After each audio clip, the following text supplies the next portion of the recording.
Hello guys, ઇન્ડોઆઈએસ માં આપનું સ્વાગત છે।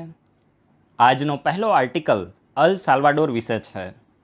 જો અલ સાલ્વાડોર એ સેન્ટ્રલ અમેરિકાની પહેલી કન્ટ્રી બની ગઈ છે જેને વર્લ્ડ હેલ્થ ઓર્ગેનાઇઝેશન દ્વારા મલેરિયા ફ્રી કન્ટ્રીનું સર્ટિફિકેટ આપવામાં આવ્યું છે। તો જીપીએસસીની પ્રિલિમ એક્ઝામમાં ડાયરેક્ટ ક્વેશ્ચન બનશે કે રિસન્ટલી કઈ સેન્ટ્રલ અમેરિકન કન્ટ્રીને વર્લ્ડ હેલ્થ ઓર્ગેનાઇઝેશન દ્વારા મલેરિયા ફ્રી કન્ટ્રીનું સર્ટિફિકેટ આપવામાં આવ્યું છે। તો ત્યારે તમારે સાચો આન્સર શું યાદ રાખવાનો છે? અલ સાલ્વાડોર। હવે જો સેન્ટ્રલ અમેરિકાની વાત કરીએ ને તો પહેલી કન્ટ્રી છે, પણ જો અમેરિકા એઝ અ હોલની વાત કરીએ એટલે કે north America, south America, central America, તો ત્યારે ત્રીજી કન્ટ્રી છે। આની પહેલાં 2018માં પરાગ્વે અને 2019માં અર્જેન્ટિનાને મલેરિયા ફ્રી કન્ટ્રીનું સર્ટિફિકેટ મળેલું છે। તો ફરીથી બોલું છું, સેન્ટ્રલ અમેરિકામાં પહેલી કન્ટ્રી છે અલ સાલ્વાડોર અને અમેરિકા એઝ અ હોલમાં ત્રીજી કન્ટ્રી છે। પહેલી કન્ટ્રી કઈ હતી? તો પરાગ્વે હતી 2018, બીજી કન્ટ્રી હતી અર્જેન્ટિના 2019 અને હવે 2021માં અલ સાલ્વાડોર એ ત્રીજી અમેરિકન કન્ટ્રી બની છે જેને મલેરિયા ફ્રી કન્ટ્રીનું સર્ટિફિકેટ એ વર્લ્ડ હેલ્થ ઓર્ગેનાઇઝેશન દ્વારા આપવામાં આવ્યું છે। હવે જો કોઈ પણ દેશને મલેરિયા ફ્રી ક્યારે ઘોષિત કરવામાં આવે તો જો કોઈ દેશની અંદર કન્ટિન્યુઅસલી 3 વર્ષ સુધી, યાદ રાખજો કેટલા વર્ષ સુધી? 3 વર્ષ સુધી કન્ટિન્યુઅસલી જો એ દેશની અંદર મેલેરિયાનું ઇન્ડિજિનિયસ ટ્રાન્સમિશન ના થાય તો ત્યારે એ દેશને વર્લ્ડ હેલ્થ ઓર્ગેનાઇઝેશન દ્વારા મલેરિયા ફ્રી કન્ટ્રી તરીકે ઘોષિત કરવામાં આવે છે। તો તમે છે ને આ 3 વર્ષ યાદ રાખજો। માની લો કે તમને છે ને આખું સ્ટેટમેન્ટ એકદમ પરફેક્ટ આપશે જીપીએસસીમાં, પણ એટ ધ એન્ડ સ્ટેટમેન્ટ જ્યારે ખતમ થવા આવશે ત્યારે તમને 3 વર્ષની જગ્યાએ તમને એટલીસ્ટ 5 વર્ષ કરી દેશે, એટલીસ્ટ 2 વર્ષ કરી દેશે। તો ત્યારે તમે યાદ રાખજો 3 વર્ષ આવે છે, કારણ કે આ જ પ્રકારે યુપીએસસી જીપીએસસીમાં ગેમ થતી હોય છે। તો તમે સમજી ગયા હશો। હવે જો જે વર્લ્ડ હેલ્થ ઓર્ગેનાઇઝેશન છે ને એને એક ઇનિશિયેટિવને લોન્ચ કરેલો છે ને આ ઇનિશિયેટિવ વિશે યુપીએસસીમાં પણ ક્વેશ્ચન બની શકે છે કે high burden to high impact initiative આ કોના દ્વારા લોન્ચ કરવામાં આવે છે? તો મેઇનલી વર્લ્ડ હેલ્થ ઓર્ગેનાઇઝેશન દ્વારા લોન્ચ કરવામાં આવે છે અને શાની માટે છે? તો 11 જેટલા દેશોની અંદર જ્યાં મલેરિયાનું બર્ડન ખૂબ જ વધારે છે, તો આવા 11 જેટલા દેશોની અંદર મલેરિયાને ખતમ કરવા માટે, એલિમિનેટ કરવા માટે વર્લ્ડ હેલ્થ ઓર્ગેનાઇઝેશન દ્વારા high burden to high impact ઇનિશિયેટિવને લોન્ચ કરવામાં આવ્યો છે અને આ 11 દેશોમાં આપણું ભારત પણ સામેલ છે। 11 દેશોમાં એટલે કે ભારતની અંદર પણ મલેરિયાનું બર્ડન વધારે જોવા મળે છે અને 11 દેશોની અંદર ભારત પણ સામેલ છે। અને ભારતના કયા 4 રાજ્યો છે આ હાઈ બર્ડન ટુ હાઈ ઇમ્પેક્ટમાં? ભારતના કયા 4 રાજ્યો છે? તો વેસ્ટ બેંગાલ છે, ઝારખંડ છે, છત્તીસગઢ ને મધ્યપ્રદેશ। કયા? યાદ રાખજો, જીપીએસસીમાં આવો પણ ક્વેશ્ચન બને કે high burden to high impact initiative છે તો ભારતના કયા 4 રાજ્યોમાં લાગુ છે? તો વેસ્ટ બેંગાલ એટલે કે પશ્ચિમ બંગાળ, ઝારખંડ, છત્તીસગઢ અને મધ્યપ્રદેશ। આ તમે સમજી ગયા છો। અને હવે એક જીપીએસસીમાં ફેક્ટમાં ક્વેશ્ચન બની શકે એવો છે કે દમણ ઇનિશિયેટિવ જેનું ફૂલ ફોર્મ થાય છે દુર્ગામાં એન્ચલારે મલેરિયા નિરાકરણ ઇનિશિયેટિવ। તો આ દમણ ઇનિશિયેટિવ એ કઈ રાજ્ય સરકારનો છે? તો ભાઈ ઓડિશા। કઈ રાજ્ય સરકાર? આટલું યાદ રાખજો, જીપીએસસીમાં અહીંયાથી જ ક્વેશ્ચન બનશે। દમણ ઇનિશિયેટિવ એ કઈ રાજ્ય સરકારનો છે? તો ઓડિશાનો છે। અને આ જે ઓડિશાનો ઇનિશિયેટિવ છે, the initiative has in a built innovative strategic to combat asymptomatic malaria. એટલે કે મેઇનલી આ જે દમણ ઇનિશિયેટિવ છે તો એસિમ્પ્ટોમેટિક મલેરિયા એટલે કે જે મલેરિયા થાય પણ એના સિમ્ટમ ના દેખાય તો એવા મેલેરિયાને કોમ્બેટ કરવા માટે, એને ખતમ કરવા માટે, એના ઉપર કંટ્રોલ કરવા માટે, ઇનોવેટિવ સ્ટ્રેટેજીને બિલ્ડ કરવા માટે આ ઇનિશિયેટિવ છે। તો ઇન શોર્ટ હું તમને દેશી ભાષામાં એટલું જ કહીશ કે દમણ ઇનિશિયેટિવ ઓડિશાનો છે અને આ ઇનિશિયેટિવ એ મેલેરિયાને ખતમ કરવા માટે છે, મેલેરિયા ઉપર કંટ્રોલ કરવા માટે છે। અહીંયાથી જ આટલો જ ક્વેશ્ચન બનશે, વધારે પડતું તમારે જે જાર્ગન છે એને યાદ રાખવાની કોઈ જરૂર રહેતી નથી। અને દમણ ઇનિશિયેટિવ છે the programme is jointly implemented by the Council of Medical Research, National Institute of Malaria Research, પછી National Vector Borne Disease Control Programme અને ઓડિશા અને મેડિસિન્સ એન્ડ મલેરિયા વેન્ચર। આટલું બધું તમારે યાદ રાખવાની જરૂર નથી આવતી, જસ્ટ એટલું તમે યાદ રાખો ઓડિશાનો ઇનિશિયેટિવ છે, મેલેરિયાને કંટ્રોલ કરવા માટે છે અને નામ તમારે યાદ રાખવું હોય તો યાદ રાખી શકો છો। 1-2માં નહીં આવે પણ આ પ્રકારની જે ક્લાસ 3 લેવલની એક્ઝામ હોય એમાં આ પ્રકારના ફેક્ટ થોડા વધારે પૂછી લેવામાં આવે છે તો તમે એને યાદ રાખી શકો છો।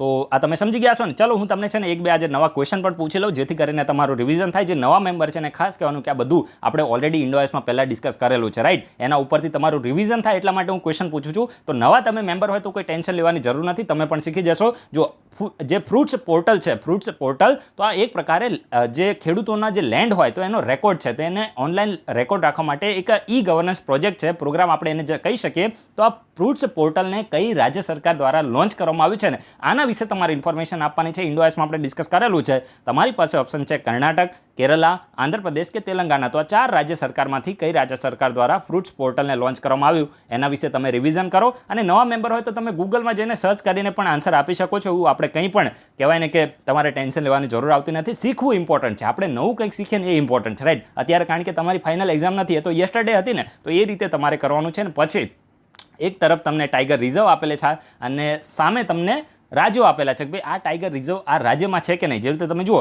કે તમને સિમ્પ્લીપાલ ટાઈગર રિઝર્વ આપેલી છે, તો સિમ્પ્લીપાલ ટાઈગર રિઝર્વ એ ઓડિશામાં છે કે બીજા કઈ રાજ્યમાં, આ તમને પેર આપેલી છે, રાઈટ. 3 પેર છે, આમાંથી કરેક્ટલી મેચ એટલે કે સાચી પેરને તમારે આઈડેન્ટિફાઈ કરવાની છે. યસ્ટરડે પણ આવા ક્વેશ્ચન હતા ને ડીવાયએસઓમાં, રાઈટ. તો જો એસટીએની એક્ઝામમાં તો પહેલી તમને સિમ્પ્લીપાલ ટાઈગર રિઝર્વ છે, પછી ઓડિશા આપ્યું છે બોર ટાઈગર રિઝર્વ. તો આ બોર ટાઈગર રિઝર્વ એ વેસ્ટ બેંગાલમાં છે કે બીજા કોઈ રાજ્યમાં તમારે જોવું પડશે. પછી કલ્લક્કડ મુદુમલાઈ ટાઈગર રિઝર્વ, તો આ કેરલામાં છે કે બીજા કોઈ રાજ્યમાં, આ પણ તમને ખબર હોવી જોઈએ. યુપીએસસીમાં પણ આવા ક્વેશ્ચનો બને છે. યુપીએસસીમાં તો ખાસ કરીને, રાઈટ. તો આ ચેનલ મેઇનલી યુપીએસસી અને જીપીએસસી 1-2ની માટેની છે. અને જો તમે આ ચેનલને ઓનેસ્ટલી ફોલો કરશો તો આ બાકીની બધી જે નીચા લેવલની એક્ઝામો છે, નીચા લેવલ ઇન ધ સેન્સ કે ક્લાસ 3 લેવલની, એ તમે આસાનીથી એને નીકાળી શકશો. તમે ટ્રસ્ટ રાખજો, રાઈટ. તો હવે તમારી પાસે ઓપ્શન છે કરેક્ટલી મેચને તમારે ફાઇન્ડ કરવાનું છે, રાઈટ. ઓપ્શન છે 1 ઓનલી, 1 2, 2 3 એન્ડ 1 3. તો આ 2 ક્વેશ્ચનના તમે આન્સર આપો, પછી આપણે નવા ક્વેશ્ચનો પૂછીશું. એના પછી જે નેક્સ્ટ આર્ટિકલ છે તો ઇન્ટરનેશનલ નોર્થ સાઉથ ટ્રાન્સપોર્ટ કોરિડોરના બારામાં છે. ટોપ લેવલનો આર્ટિકલ છે, યુપીએસસી લેવલનો આર્ટિકલ છે, રાઈટ. તો ભાઈ અત્યારે ન્યૂઝમાં કેમ છે તો જો અત્યારે છે ને એક મેઇનલી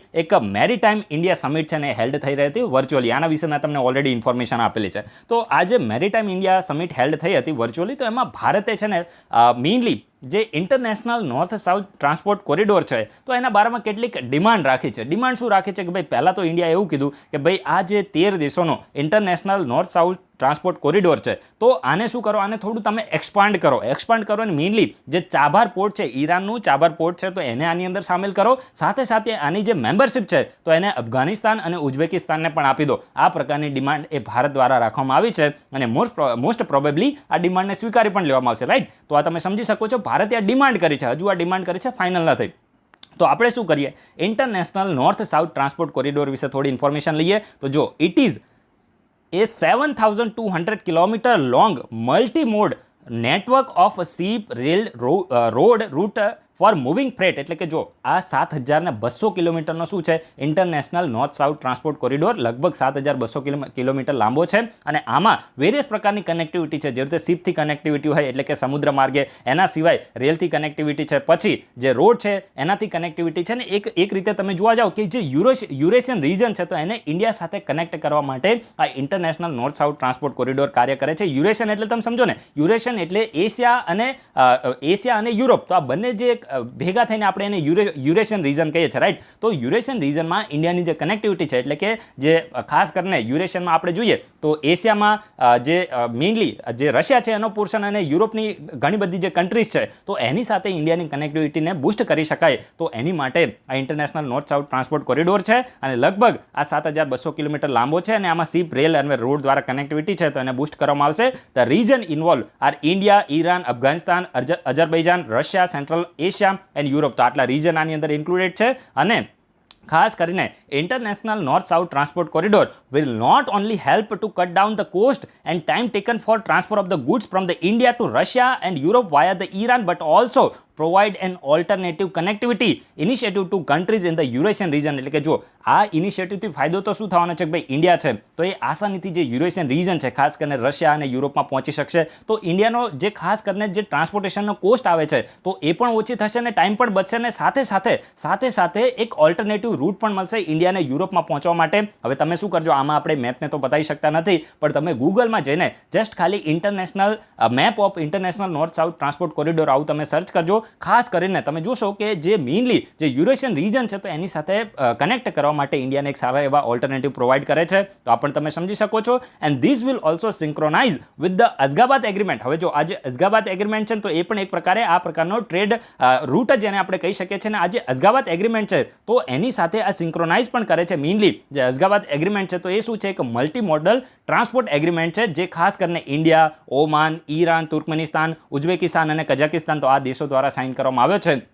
તો એની સાથે પણ આ International north south transport Corridor એ સિંક્રોનાઇઝ કરે છે ફોર ક્રિએટિંગ. એન્ડ આ તમે યાદ રાખજો, અઝગાબાદ એગ્રીમેન્ટ શું છે, તો તમને આ રીતે પણ ક્વેશ્ચન બની શકે છે કે અઝગાબાદ એગ્રીમેન્ટ રિસન્ટલી ન્યૂઝમાં હતો, તો આ શાની માટે છે, તો એક પ્રકારે મલ્ટી મોડલ ટ્રાન્સપોર્ટ એગ્રીમેન્ટ છે. અને કયા કયા દેશો વચ્ચે છે, તો India, Oman, Iran, Turkmenistan, Uzbekistan અને કઝાકિસ્તાન. નોટ ડાઉન કરતા રહેજો. જે નવા મેમ્બર છે ને ખાસ કહું છું, આપણા જૂના મેમ્બરને તો આદત જ છે, એ લોકો પહેલાથી નોટ્સ બનાવે છે, પણ જે નવા મેમ્બર જોઈન થયા છે, ખાસ કરીને STIની એક્ઝામ પછી તમે દરેક લોકો નોટ્સ બનાવજો, તો જ તમને રિવિઝનમાં ફાયદો થશે, રાઈટ? તો આ તમે સમજી ગયા હશો ને. હવે for creating an international transport and transit corridor facilitating transportation of the goods between the Central Asia and Persian Gulf. એટલે કે આ જે અઝગાબાદ એગ્રીમેન્ટ છે, તો એ સેન્ટ્રલ એશિયા અને પર્શિયન ગલ્ફ છે. સેન્ટ્રલ એશિયામાં કઈ કઈ કન્ટ્રીઝ આવે, તો કઝાકિસ્તાન, કિર્ગિસ્તાન, તજિકિસ્તાન, તુર્કમેનિસ્તાન અને ઉઝબેકિસ્તાન, રાઈટ? તો આ જે મેઇનલી સેન્ટ્રલ એશિયન કન્ટ્રીઝ છે, એના સિવાય પર્શિયન ગલ્ફનો જે રીજન છે, તો એની વચ્ચે કનેક્ટિવિટીને બૂસ્ટ કરવા માટે અને ગુડ્સનું જે ટ્રાન્સપોર્ટેશન થઈ શકે એ માટે આ અઝગાબાદ એગ્રીમેન્ટ છે, તો એને સાઇન કરવામાં આવે છે. તો આપણે ડિટેલમાં ઇન્ફોર્મેશન લીધી છે. એના પછી જે નેક્સ્ટ આર્ટિકલ છે, તો ટ્રાન્સજેન્ડર કમ્યુનિટી ડેસ્કના બારમાં છે. તો તમને ક્વેશ્ચન પૂછવામાં આવે કે ટ્રાન્સજેન્ડર કમ્યુનિટી ડેસ્ક રિસન્ટલી ન્યૂઝમાં હતો, તો આ કયા રાજ્યમાં શરૂ કરવામાં આવ્યો છે, તો મેઇનલી એ તેલંગાનામાં. કયા રાજ્યમાં? તેલંગાનામાં, રાઈટ? તો આ તમે યાદ રાખજો, ટ્રાન્સજેન્ડર કમ્યુનિટી ડેસ્ક એ તેલંગાનામાં છે અને મેઇનલી તેલંગાના પોલીસનો આ ઇનિશિયેટિવ છે. અને તેલંગાનામાં એક સિટી છે જેનું નામ છે સાયબરાબાદ. એનું આ સિટીનું નામ છે, તો ત્યાંની પોલીસ દ્વારા મેઇનલી ટ્રાન્સજેન્ડર કમ્યુનિટી ડેસ્કને શરૂ કરવામાં આવે છે. અને તમને એમ થાય કે આ કમ્યુનિટી ડેસ્ક કરશે શું, તો જો આની અંદર છે ને એક પોલીસ અધિકારીની નિમણૂક કરવામાં આવશે. એના સિવાય એક ટ્રાન્સજેન્ડર પર્સન હશે, તો એને પણ આ ટ્રાન્સજેન્ડર કમ્યુનિટી ડેસ્કમાં સામેલ કરવામાં આવશે. અને આ ડેસ્ક કરશે શું, તો માની લો કે કોઈ પણ ટ્રાન્સજેન્ડર પર્સન છે, રાઈટ? ટ્રાન્સજેન્ડર એટલે તમે સમજો ને. હવે માની લો કે આ ટ્રાન્સજેન્ડર પર્સન છે, એને માની લો કે એની વિરુદ્ધમાં કોઈ પણ એને અત્યાચાર કરે છે અથવા તો એને પરેશાન કરે છે, એના ઉપર થોડી હિંસા કે આવું બધું કોઈ પણ એક્ટિવિટી કરે, તો એ વ્યક્તિને જો માની લો કે એને કોઈના વિરુદ્ધમાં કેસ કરવો હોય, તો એ કેસને કઈ રીતે ફાઇલ કરવો, સમજી ગયા? અથવા તો એ વ્યક્તિને કોઈ પણ પ્રકારની લીગલ સહાયની જરૂર હોય, કોઈ લાઈફ સ્કિલ એને આપી હોય, સોફ્ટ સ્કિલ આપી હોય, તો બધું પ્રોવાઈડ કરવાનું કાર્ય કોણ કરશે, તો આ ટ્રાન્સજેન્ડર કમ્યુનિટી ડેસ્ક દ્વારા કરવામાં આવશે. અને આ કમ્યુનિટી ડેસ્કની અંદર એમની જે પણ ગ્રીવન્સીસ હશે, એમની જેટલી પણ ફરિયાદો હશે, તો એને શું કરવામાં આવશે, એનું એમિકેબલ રિડ્રેસલ લાવવામાં આવશે, નિરાકરણ લાવવામાં આવશે. તો આ તમે સમજી ગયા છો ને, આ બધી મોટી મોટી વાતો છે. ક્વેશ્ચન પહેલી લાઇનમાંથી બનવાનો છે. ટ્રાન્સજેન્ડર કમ્યુનિટી ડેસ્ક છે, તો ક્યાં છે? તેલંગાનામાં. આટલું તમે યાદ રાખો, દેટ્સ ઇનફ, રાઈટ? એના પછી જે નેક્સ્ટ આર્ટિકલ છે, તો એ હઝારાસના બારામાં છે. હઝારાસ આને હું પ્રોનાઉન્સ કરું છું, તો તમને ક્વેશ્ચન પૂછવામાં આવે કે હઝારાસ ઇન્ડિજિનિયસ કમ્યુનિટી ન્યૂઝમાં હતી, તો હઝારાસ ઇન્ડિજિનિયસ કમ્યુનિટી ક્યાં જોવા મળે છે, તો આ અફઘાનિસ્તાનમાં જોવા મળે છે. અને અફઘાનિસ્તાનનું મોસ્ટ ઓપ્રેસ, એટલે કે જેના ઉપર સૌથી વધારે દમન ગુજારવામાં આવે છે, એવું આપણે એને કહી શકીએ, તો મોસ્ટ ઓપ્રેસ ગ્રુપ છે અફઘાનિસ્તાનનું. અને મેઇનલી જે સેન્ટ્રલ અફઘાનિસ્તાન છે, તો એમાં આ ઇન્ડિજિનિયસ કમ્યુનિટી જોવા મળે છે. તો તમે યાદ રાખજો, they are a Persian speaking ethnic group. આ લોકો કઈ ભાષા બોલે છે? પર્શિયન ભાષા બોલે છે અને એક એથનિક ગ્રુપ છે. અને મેઇનલી જે માઉન્ટેનિયસ રીજન છે, હજારાસ છે, તો એ મેઇનલી હઝારાત માઉન્ટેનિયસ રીજન છે સેન્ટ્રલ અફઘાનિસ્તાનમાં, તો ત્યાં લોકો રિસાઇડ કરે છે, રહે છે. And Hazaras are considers to be the most oppress group in Afghanistan. એટલે કે અફઘાનિસ્તાનનું મોસ્ટ ઓપ્રેસ ગ્રુપ આને માનવામાં આવે છે, હઝારાસને. તો આ યાદ રાખજો, હઝારાસ ક્યાં જોવા મળે છે? અફઘાનિસ્તાનમાં. આટલું જ નોટ ડાઉન કરો.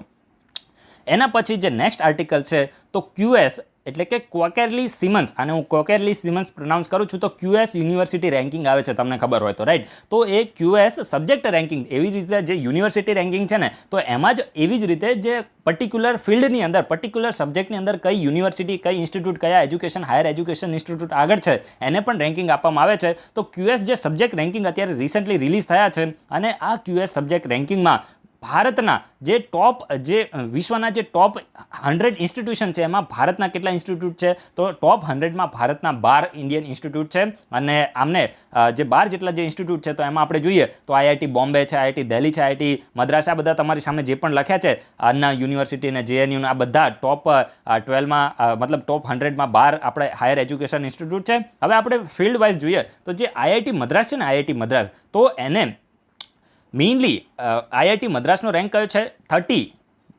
ટોપ 100માં IIT મદ્રાસ છે, તો એનો 30મો રેન્ક છે. અને સામાં તો મેઇનલી જે પેટ્રોલિયમ એન્જિનિયરિંગ છે, તો એમાં IIT મદ્રાસ છે, તો એનો 30મો રેન્ક આવ્યો છે. એના સિવાય આપણે IIT બોમ્બે અને IIT ખડગપુરની આપણે વાત કરીએ, તો મેઇનલી મિનરલ અને માઇનિંગ એન્જિનિયરિંગ છે, તો એમાં IIT બોમ્બેનો 41મો રેન્ક છે, અને IIT ખડગપુર છે, તો એનો 44મો રેન્ક છે. થોડા ફેક્ટ છે, પણ તમે આને નોટ ડાઉન કરી શકો છો. GPSC ક્યારેક આવા ક્વેશ્ચન વધારે પડતા ફાલતુ પૂછી લે છે, તો તમને યાદ હોવું જોઈએ.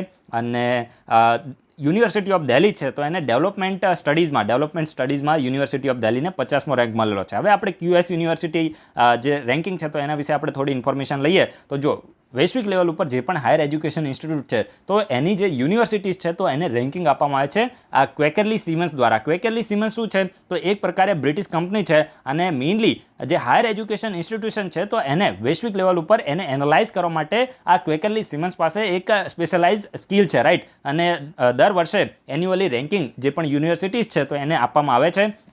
And previously it was cold times higher education QS university ranking. પહેલાં આનું નામ ટાઈમ્સ હાયર એજ્યુકેશન હતું, પછી એનું નામ ચેન્જ કરીને QS વર્લ્ડ રેન્કિંગ કરી દેવામાં આવ્યું છે. QS વર્લ્ડ યુનિવર્સિટી રેન્કિંગ આવું કરી દેવામાં આવ્યું છે. આ થોડા ફેક્ટ છે, એટલું બધું ઇમ્પોર્ટન્ટ નથી. And it is the only international ranking to have receive the approval of the international ranking expert group. અને આ એકમાત્ર એવું ઇન્ટરનેશનલ રેન્કિંગ છે યુનિવર્સિટીનું જેને ઇન્ટરનેશનલ રેન્કિંગ એક્સપર્ટ ગ્રુપનું અપ્રુવલ પણ મળેલું છે. તો આ પણ ફાલતુ છે, આ તમારે નોટ ડાઉન કરવાની જરૂર નથી. જે પણ આપણા ઇન્ડિયાના હાયર એજ્યુકેશન ઇન્સ્ટિટ્યૂટને રેન્કિંગ મળે છે આ 2-3ને તમે નોટ ડાઉન કરી શકો છો અને QS વિશે પણ ઇન્ફોર્મેશન તમે નોટ ડાઉન કરી શકો છો કે આ QS શું છે, રાઈટ. તો હવે આપણે વિડીયોને કમ્પ્લીટ કરી દઈએ. જે ઇન્સ્ટાગ્રામ છે, ટ્વિટર છે, એના સિવાય સોશિયલ મીડિયા આપણા ખાસ કરીને ટેલિગ્રામ છે, તો આ બધાની લિંક આ વિડીયોના ડિસ્ક્રિપ્શન બોક્સમાં અને કમેન્ટ બોક્સમાં પિન કરેલી છે. તમે ત્યાં જોઈન થઈ શકો છો, તમારો ત્યાં ફાયદો થશે. સો ગાઈઝ આપણે હવે વિડીયોને કમ્પ્લીટ કરી દઈએ. Thanks for watching. તમારા બધાનો દિવસ શુભ જાય.